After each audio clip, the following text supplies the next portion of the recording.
오늘 우리에게 주시는 하나님의 말씀 요한 1서 3장 1절에서 3절의 말씀입니다.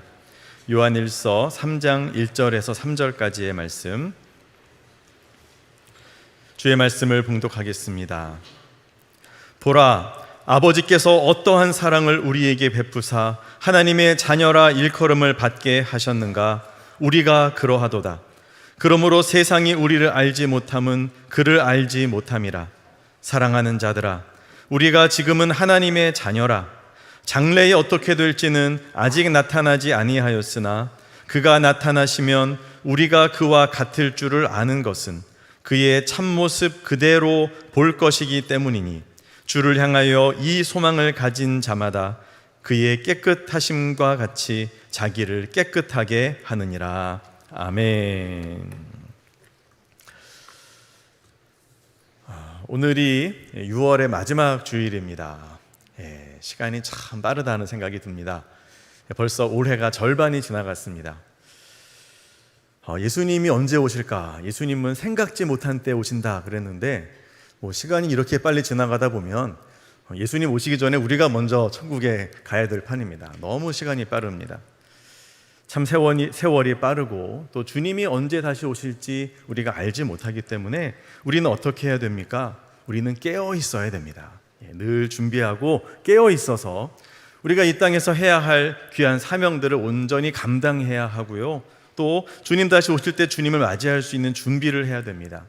이걸 위해서 필요한 게 뭐냐 하면 기도죠. 기도는 우리가 계속해서 해야 되는 겁니다. 시간 날 때 이렇게 여유가 되면 하는 게 기도가 아니고요. 쉬지 말고 기도하라. 늘 우리 영혼은 기도하는 깨어있는 상태가 되어야 하고, 또 기도하지 않고서는 우리가 아무리 어떤 대단한 일을 해도 그것이 열매가 없다라는 겁니다. 우리는 성령의 나타남과 능력으로 살아가는 이들이기 때문에 이 기도에 있어서 언제나 깨어 있어야 되는데요. 이 기도 가운데서 깨어있을 때 이 기도 속에 빠지지 말아야 하는 아주 중요한 요소가 하나 있어요. 기도할 때 여러 가지를 놓고 기도하잖아요. 그런데 기도 속에 빠지지 말아야 할 중요한 한 부분이 있는데 그게 뭐냐 하면 바로 감사입니다. 골로새서에서는 말씀하십니다. 기도를 계속하고 기도에 감사함으로 깨어있으라. 감사가 빠지면요, 기도가 온전해질 수 없다는 겁니다. 항상 기뻐하라, 쉬지 말고 기도하라. 그 다음에 뭐죠? 범사에 감사하라. 이것이 너희를 향한 그리스도 안에서 하나님의 뜻이라고 말씀합니다. 자, 그러니까 이 감사가 빠지면요, 기도도 온전해질 수가 없고 우리의 신앙생활도 삐걱대고 문제가 있다라는 거죠. 가정 안에도 마찬가지입니다. 서로 식구들 향해 감사가 넘쳐야 되고 교회 공동체도 감사가 있어야 그래야 행복한 공동체가 될 수 있는 거죠. 자, 감사가 뭡니까? 감사는 내가 받은 은혜에 대해서 고마움을 느끼는 게 감사입니다. 그리고 이 고마움을 표현하는 거죠. 이것이 감사하는 거 아니겠습니까? 자, 감사가 이렇게 중요합니다. 하나님께 받은 은혜에 대해서 감사로 예배하는 사람이 하나님을 영화롭게 합니다. 그리고요, 다른 사람에게 받은 은택에 대해서 감사를 고백할 줄 아는 사람이 세상을 따뜻하게 만들죠. 자, 감사가 이렇게 중요한데, 자, 문제는 뭡니까? 이 감사가 생각처럼 쉽지 않다는 겁니다. 무턱대고 감사한다 그래서 감사가 되어지는 게 아니에요. 왜냐하면 감사에는 이유가 있어야 하기 때문입니다. 누가 나에게 감사하다 그래요. 아우, 감사합니다. 그래요? 무슨 일인데요? 뭐 때문에 감사합니까? 그랬더니요, 뭐 때문에 감사한지 잘 모르겠고요. 그건 좀 생각 좀 해보고 말씀드릴게요. 이러면 이 감사가 그냥 하는 이야기지 그렇게 진심이 담긴 표현이라고 할 수 없지 않겠습니까? 자, 진정한 감사에는 의미가 담겨 있어야 됩니다. 이유가 있어야 됩니다. 이유도 모른 채 고마운 마음도 없는데 말로만 감사하다고 하는 것은 위선이고 형식주의죠. 자, 그렇다면 우리는 하나님 앞에 어떠한 이유로 인해서 감사를 고백해야 될까요? 찬송가 가사처럼 만 가지 은혜를 받았으니, 사실은 우리가 하나님께 감사해야 될 이유는 셀 수 없이 많습니다. 그런데 그 셀 수 없이 많은 가운데서도 우리가 정말 꼭 감사해야 되는 너무도 중요한 이유들이 있다는 거죠. 오늘 우리가 읽은 본문에서 그렇게 감사해야 할 아주 근본적인 이유를 우리에게 말씀해 주시는데요. 이것을 가지고 감사의 이유가 무엇인지를 함께 찾아볼 수 있기를 원합니다. 자, 첫 번째 감사의 이유는 무엇입니까? 우리를 자녀 삼아 주신 하나님의 사랑, 이것이 감사의 이유입니다. 자, 1절 말씀 함께 자막을 보면서 함께 읽겠습니다. 시작. 보라, 아버지께서 어떠한 사랑을 우리에게 베푸사 하나님의 자녀라 일컬음을 받게 하셨는가? 우리가 그러하도다. 그러므로 세상이 우리를 알지 못함은 그를 알지 못함이니라. 아멘. 자, 우리가 왜 감사해야 되죠? 하나님이 사랑해 주셨으니까. 그런데 이 사랑이 어떠한 사랑인지 우리가 좀 보라는 겁니다. 이것이 얼마나 대단한 사랑인지 말이죠. 자, 하나님과 원수되어져 있었습니다. 우리는요, 죄를 짓고 하나님으로부터 끊어져서 심판을 받고 멸망할 그 위치에, 그 입장에 있었어요. 그런 우리들, 하나님과 상관없이 살아가는 우리들인데, 그런데 그런 우리를 주님이 사랑으로 다시 부르십니다. 예수님을 통해서 우리의 죄를 용서하시고, 그리고 심지어는 우리를 어떤 사람으로 만들어 주시는 거예요? 하나님의 자녀가 되게 하셨다. 자, 교회 오래 다니신 분들은 하나님의 자녀라는 이 말에 대해서 별로 감흥이 없을 수 있습니다. 뭐 당연한 얘기를 저렇게 자꾸 반복하나. 그런데 여러분, 예수님 당시만 해도요, 유대인들이 내가 하나님의 자녀다, 내가 하나님의 아들이다, 딸이다 이런 소리 하면 돌맞습니다. 신성모독입니다. 우리가 하나님의 백성은 될 수 있어도 하나님의 아들, 딸이라고 한다는 말을 쉽게 꺼낼 수 없는 겁니다.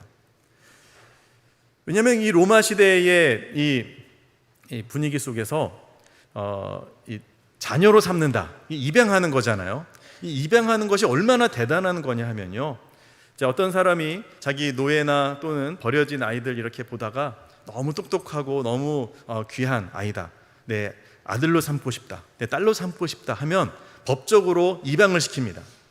그러면 그렇게 입양이 된 아이는요, 친자식과 100% 동등한 그런 법적인 지위를 가지고 그런 혜택을 누리게 됩니다. 심지어는 부모의 재산까지도 똑같은 기준으로 이렇게 상속을 받게 되는 겁니다. 자, 그러니 입양되는 게 얼마나 귀한 겁니까?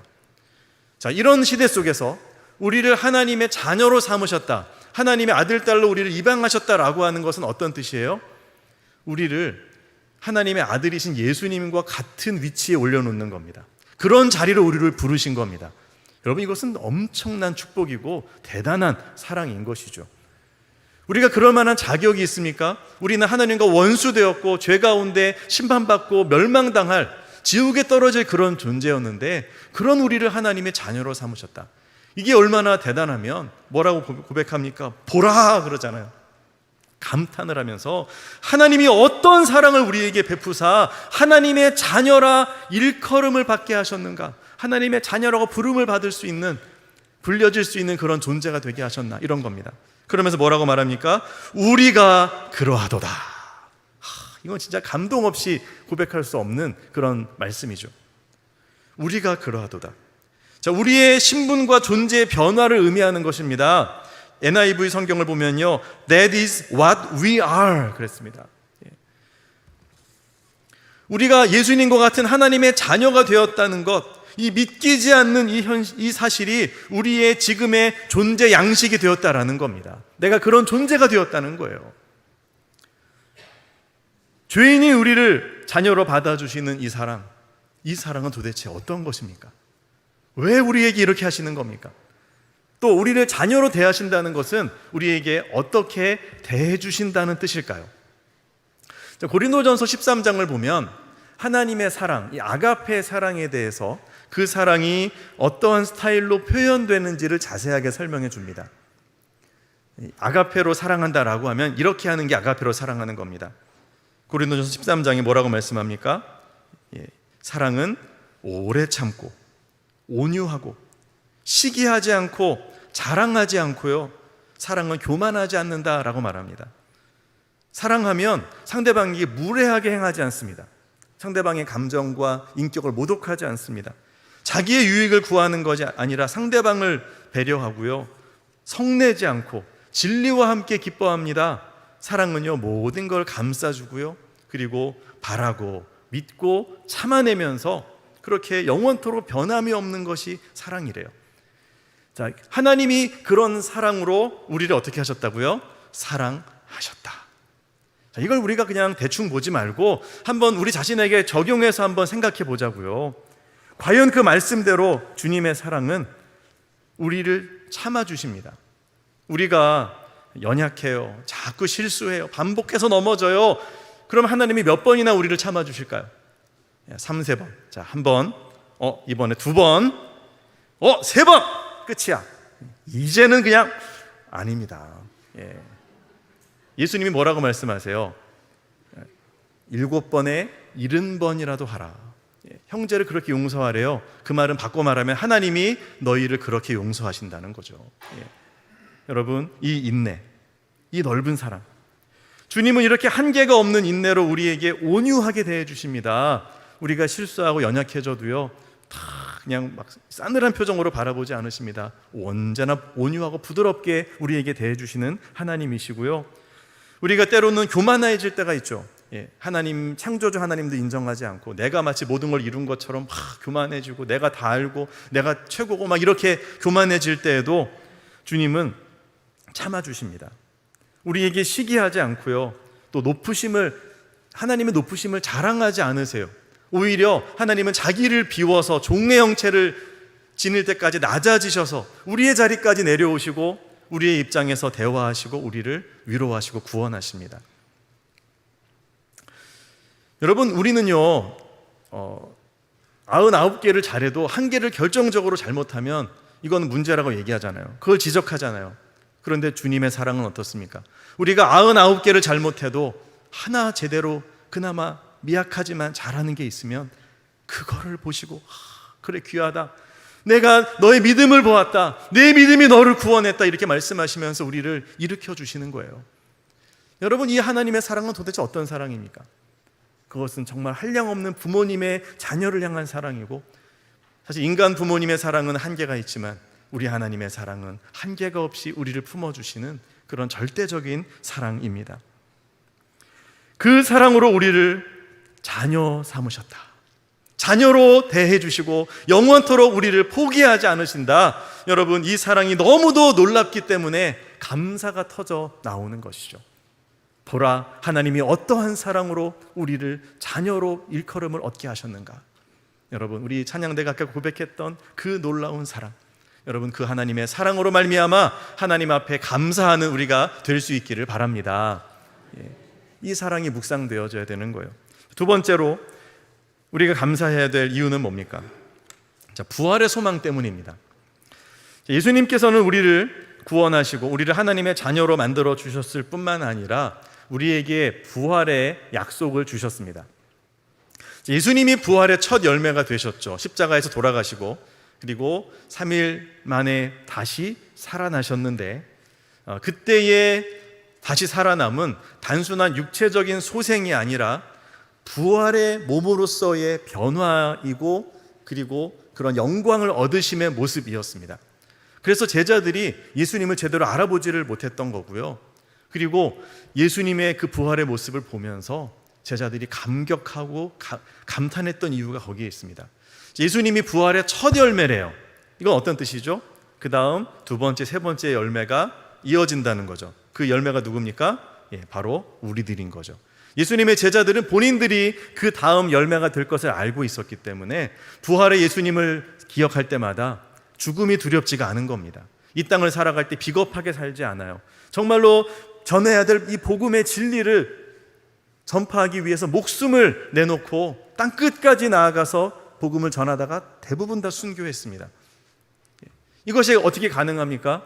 바로 마음에 부활의 소망이 생겼기 때문이죠. 그 다음 부활은 나의 차례다. 그만큼 이 부활이 영광스러운 것이었다라는 겁니다. 자, 그리고요, 이 시대에도 예수님의 제자로 살아가는 저와 여러분에게 동일한 부활의 약속이 있다는 것을 우리가 기억해야 됩니다. 요한 1서 3장 2절에서 3절은 이렇게 말씀합니다. 함께 읽겠습니다. 사랑하는 자들아, 우리가 지금은 하나님의 자녀라. 장래에 어떻게 될지는 아직 나타나지 아니하였으나 그가 나타나시면 우리가 그와 같을 줄을 아는 것은 그의 참모습 그대로 볼 것이기 때문이니 주를 향하여 이 소망을 가진 자마다 그의 깨끗하심과 같이 자기를 깨끗하게 하느니라. 아멘. 자, 장래에 어떻게 우리가 변화될지는 아직은 정확히는 몰라요. 하지만 아는 것 한 가지는 뭐라는 거예요? 우리가 그와 같을 줄을 안다. 자, 그가 누굽니까? 부활하신 예수님이죠. 그래서 그의 참모습 그대로 볼 것이기 때문이니, 자, 제자들이 부활하신 예수님을 이렇게 보았던 그 예수님의 모습, 그 모습 그대로 제자들이 변화될 것을, 우리도 영광스러워질 것을 우리가 안다라는 거예요.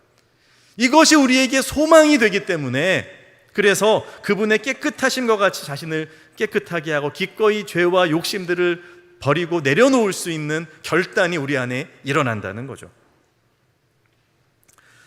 여러분, 세월이 지날수록 우리의 육체는 점점 나이가 들어가죠. 주름살이 늘어가고 또 여기저기 아프고, 그러다가 언젠가는 우리의 몸도 쓰러질 날이 올 겁니다. 죽고 썩을 날이 오겠죠. 하지만 우리의 영혼은 그렇지 않습니다. 하나님의 형상대로 지음받은 우리의 본질, 우리의 심령, 우리의 영혼은요, 날마다 지금도 계속 성장하고 있고 자라가고 완전해지고 있습니다.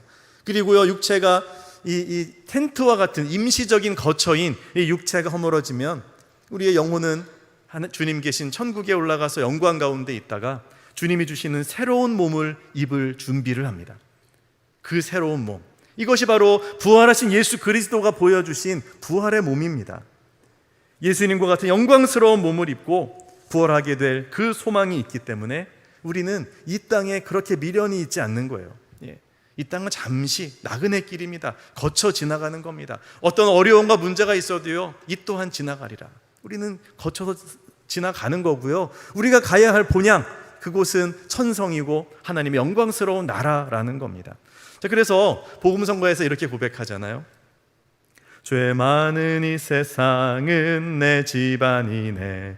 내 모든 보화는 저 하늘에 있네. 저 천국 문을 열고 나를 부르네. 나는 이 세상에 정들 수 없도다. 오 주님 같은 친구 없도다. 저 천국 없으면 나 어떻게 하나. 저 천국 문을 열고 나를 부르네. 나는 이 세상에 정들 수 없도다. 아멘. 이 세상이 아무리 빛나고 아름다워도요, 영원하지 않습니다. 여기에 우리가 영원히 있을 이유가 없어요. 정들 수 없습니다. 우리는요, 진정한 하나님의 나라, 그 영원한 그 천국을 바라보면서 순례자의 길을 가는 겁니다. 그 천국에서 누릴 부활의 몸, 그 몸은요, 그냥 우리가 영혼으로만 존재하는 게 아니라는 거예요. 육체로 존재하는데 그 육체가 천국의 요소로 만들어진 육체이기에 영원하다는 거죠. 예수님의 제자들은 그거를 봤습니다. 부활하신 예수님, 그분을 영으로 온 줄로 알았는데 아니에요, 육체를 입고 계셨어요. 그래서 서로 악수하고 또 포옹도 했는데 또 물고기도 같이 나눠서 드셨는데, 그런데 있다가 사라지고요, 벽을 통과하시고요, 시공을 초월하는 그런 몸을 가지신 거죠. 와, 놀라운 거 아닙니까? 여러분, 그 영생을 누리는 생명의 몸이 우리에게 준비되어져 있고요, 죄와 사망에서 해방되어지는 영화로워지는 그 몸을 우리는 입게 될 겁니다. 이 빛나는 몸이 우리의 소망이 되기 때문에 우리는 모든 상황 속에서도 슬퍼하거나 낙심하지 않고 오히려 그 소망, 부활의 몸을 바라보면서 감사할 수 있습니다. 여러분, 거울을 보면서 주름살이 늘어났다고 한숨 쉬지 마시고 부활의 몸을 상상하면서 감사하는 저와 여러분 되기를 소망합니다. 부활의 약속, 이건 분명히 우리에게 주어진 겁니다. 마지막으로 우리가 감사하는 이유는 서로 사랑하도록 부름받았기 때문입니다. 여러분, 이 세상에 소망이 있을까요? 세상에는 미움과 증오와 원망으로 가득합니다. 물론 간혹 서로 사랑하고 위로하는 모습이 보이기도 하지만 전체적으로 보면 그렇습니다. 지구를 몇 번이나 무너뜨리고도 남음이 있는 핵무기를 만들어 놓고 그거를 못 없앱니다.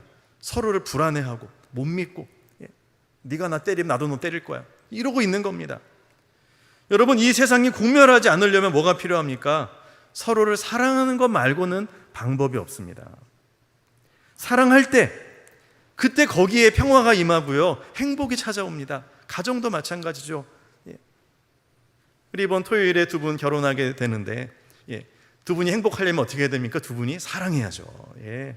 사랑하지 않으면, 예, 결혼 정말 그것보다 힘든 일도 없을 겁니다. 사랑할 때 천국을 경험하게 됩니다. 우리의 가정 공동체 마찬가지입니다. 주님은 바로 그러한 사랑을 하도록 우리를 초대하신 겁니다. 삼위일체 하나님의 온전한 하나됨의 그 영원한 사랑 안으로 교회인 우리를 초대하셔서 함께 이 천국을 누리자라고 말씀하시는 거죠. 바로 그 사랑으로의 초대가 우리가 감사해야 될 진짜 큰 이유라는 것입니다. 요한일서 3장 23절, 우리가 읽은 본문 뒤로 쭉 넘어가시면 이렇게 말씀합니다. 그의 계명은 이것이니. 자, 사도 요한이 예수님께 들은 계명을 지금 전달해 줍니다. 어떤 계명을 말씀하셨습니까? 곧 그 아들 예수 그리스도의 이름을 믿고 그가 우리에게 주신 계명대로 서로 사랑할 것이니라. 아멘.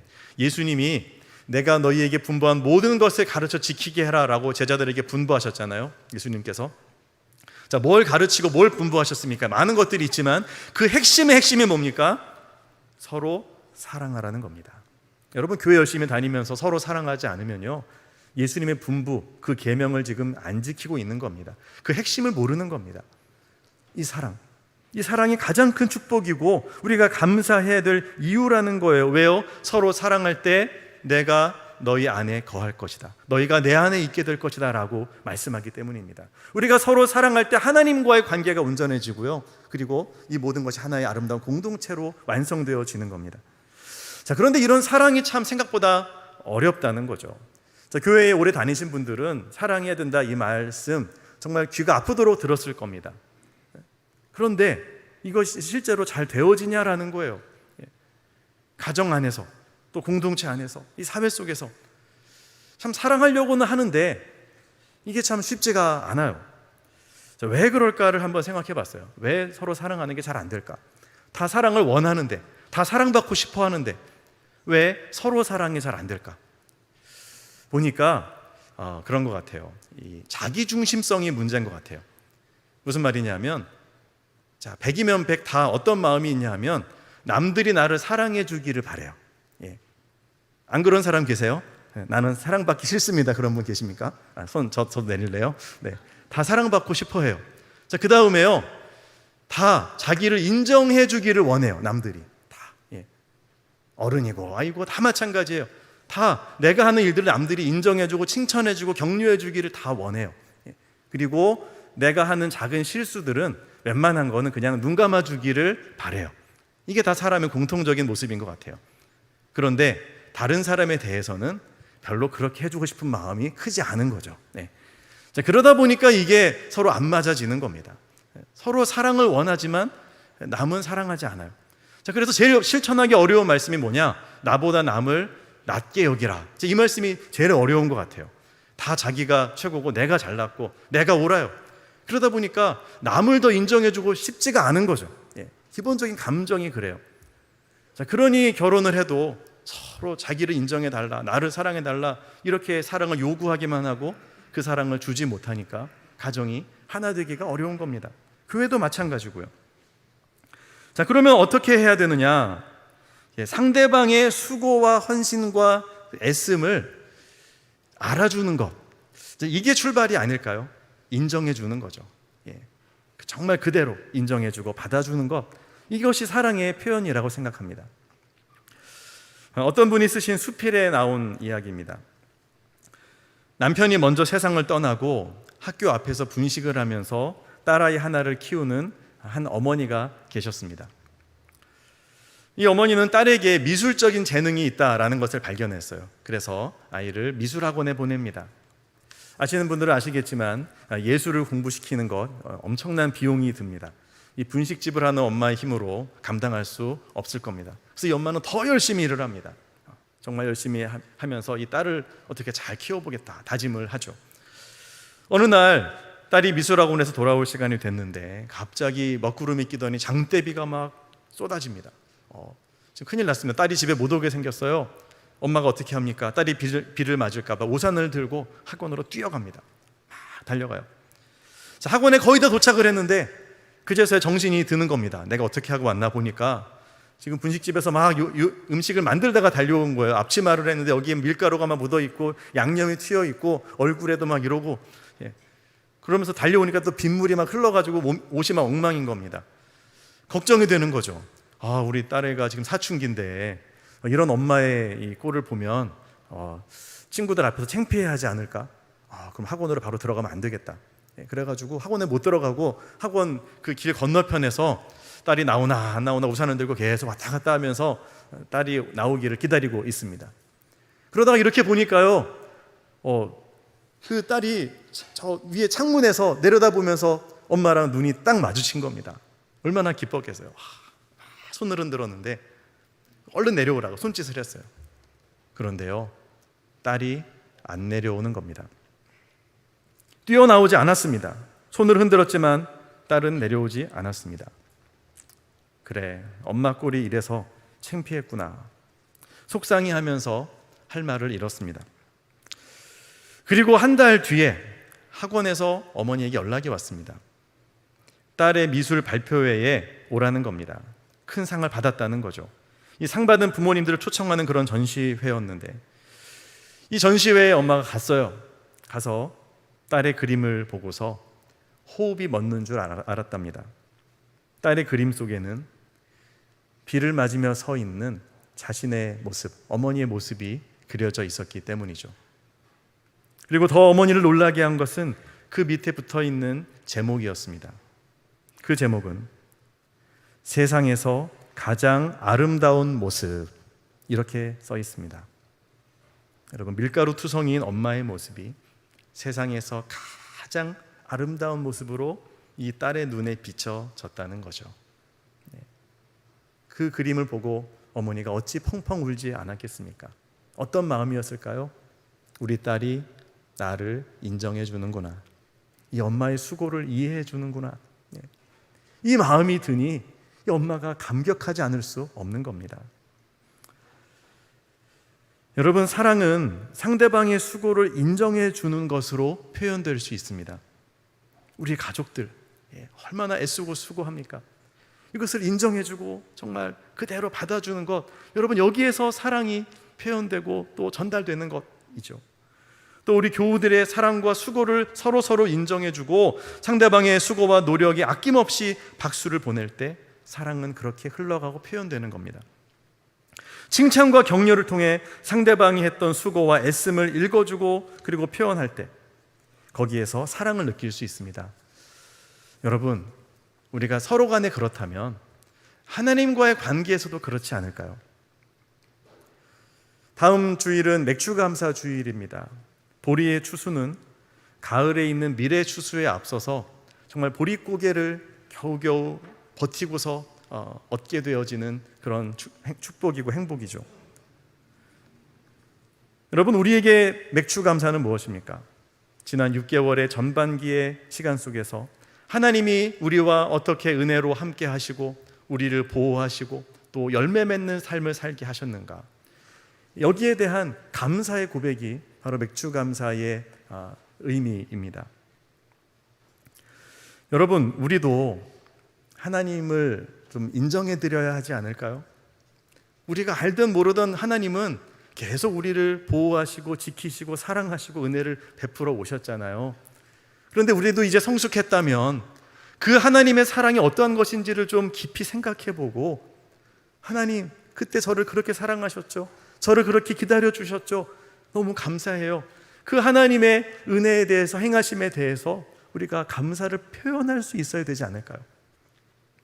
감사에는 이유가 있어야 됩니다. 막연한 감사, 그냥 때 되니까 추수감사 주일이니까 헌금 봉투 주셨으니까 이렇게 하는, 여러분, 그런 감사 말고요, 정말 내가 무엇이 감사한지를 깊이 돌아보고 생각하면서 진짜 감사의 내용을 그 봉투에 적어서 주님께 드리자라는 말씀을 드립니다. 여러분, 하나님이 어떠한 사랑으로 우리를 하나님의 자녀로 일컬음을 받게 하셨는가, 부활의 소망, 그 사랑 안에서 누리는 기쁨으로 우리를 초대하신 그 하나님의 은혜, 그 외에도 우리가 감사해야 할, 아직 표현되지 못하고 깨달아지지 않은 그 수많은 감사의 이유들을 우리가 하나하나 찾아내어서 그 이유들과 함께 주님 앞에 감사의 예물을 드릴 때 우리 주님이 진정한 위로와 기쁨을 얻게 되시리라고 생각합니다.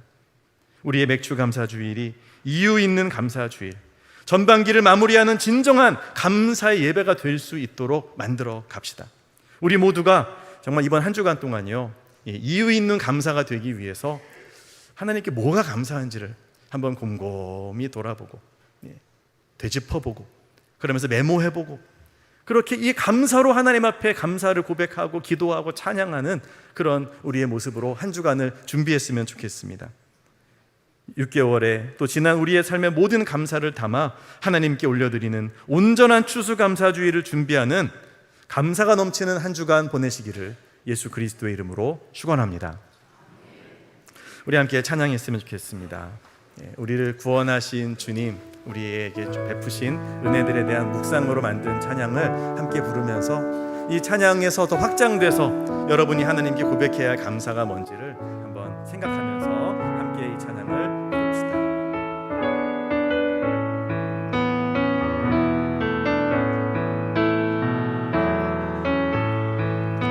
하신 주 감사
부족한 인생을 왜 이토록 사랑하시는지, 여러분 그 하나님의 은혜, 그 사랑, 보라 어떠한 사랑을 우리에게 주사, 여러분 이 고백이 우리에게도 있어야 하지 않겠습니까? 하나님의 그 사랑을 우리가 되짚어보면서 또 하나님의 은혜로 베풀어 주신 우리의 가족들과 우리의 이웃들과 우리의 모든 것들 가운데 느껴지는 그 하나님의 사랑에 이 시간 감사하는 기도를 드릴 수 있기를 원합니다. 함께 기도하겠습니다. 하나님, 이 시간 내가 이 자리에서 호흡하며 하나님을 믿음으로 바라보고 주님 다시 오시기 전 감사를 회복할 수 있는 기회를 주시니 감사합니다. 하나님, 기도를 계속하고 기도에 감사함으로 깨어있으라 하셨고 서로 사랑하라 하셨고 하나님, 우리가 정말로 감사해야 될 수많은 일들 속에서 주님 앞에 우리 모든 삶 속에서의 귀한 보물들을 발견할 수 있기를 원합니다. 우리를 자녀 삼아주신 이 귀한 은혜, 나같이 부족하고 못난 인생, 넘어지고 쓰러지고 상처 입은 이 인생이 뭐라고 주님이 이런 나를 위하여서 십자가를 지시고 그 골고다 언덕길을 오르셨는지 하나님, 우리는 그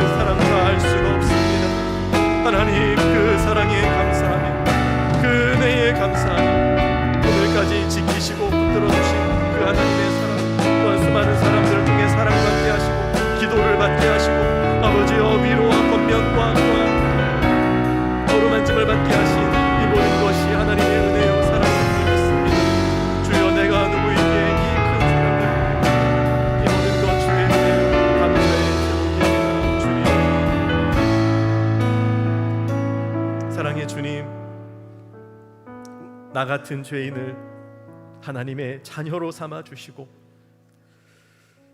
감사를 잃어버린 그 삶 속에 다시 한번 감사를 되짚어보며 회복할 수 있는 기회를 주시니 그 또한 감사합니다.